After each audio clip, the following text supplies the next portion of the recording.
De la forêt de chêne à la cave, le chemin d'un tonneau est long. Sa conception demande un savoir-faire sans faille et chaque étape est essentielle.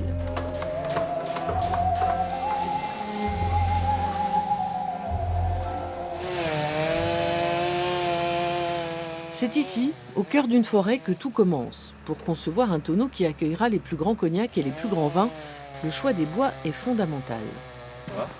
Ouais, et toi, comment ça va? Ça a été? Bon, mène le soleil. Et nous on avait le soleil jusqu'à temps que vous Bah arriviez. ouais, c'est ça. C'était ici, ouais. Donc on charge, tu charges au fur et à mesure, là, c'est ça? Voilà les grains. Fais voir.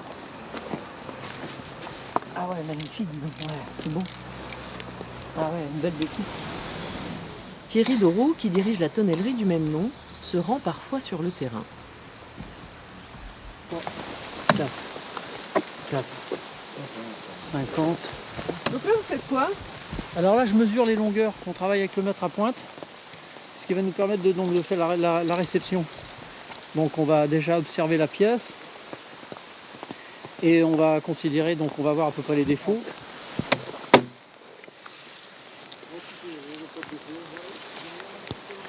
Mais le véritable spécialiste en forêt, c'est Boris Chanteloup.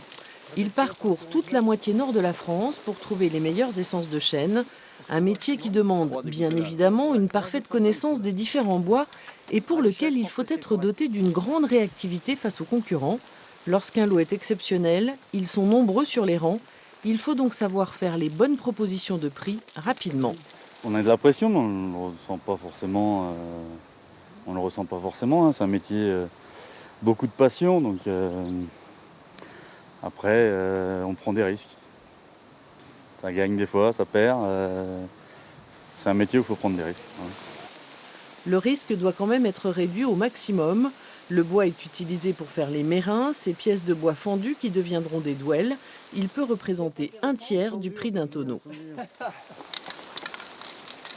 Boris, quand il a fait son estimation ici, s'il pense il faut à peu près 4 à 5 mètres cubes de grumes en fonction des réceptions pour faire un mètre cube de mérin fini. D'accord ?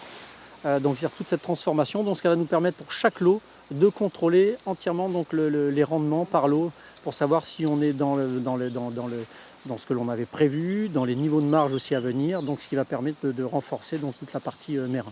Et alors avec un mètre cube, on fait combien de tonneaux?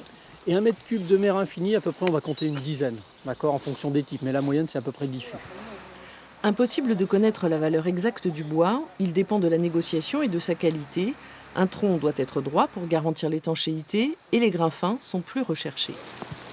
La sylviculture, c'est des peuplements très serrés, très allongés, avec des sols assez pauvres et qui fait que les bois ont poussé très doucement, tout simplement. Et plus ils poussent doucement, plus ils sont fins. Oui. Regardez les grains. Donc là, il faut voir la finesse de ces grains. Alors déjà, on voit que c'est rose. Alors ça, pour nous, c'est très bon. Hein, donc c'est-à-dire que ça va être très floral. Et on va apporter ce que l'on disait donc hier avec notre ami Xavier. C'est qu'on va apporter justement, alors bien sûr, on va faire une chauffe qui convient par rapport à ces grains. Et donc c'est des mérins qui sont relativement fragiles. Et quand on les a élevés sur parc pendant 24 ou 36 mois, il va falloir au moment où on va les mettre à la chauffe, leur apporter à nouveau de l'humidité puisque ça peut casser comme du verre tellement c'est sensible. Les troncs prennent maintenant la route de la méranderie où ils vont être transformés.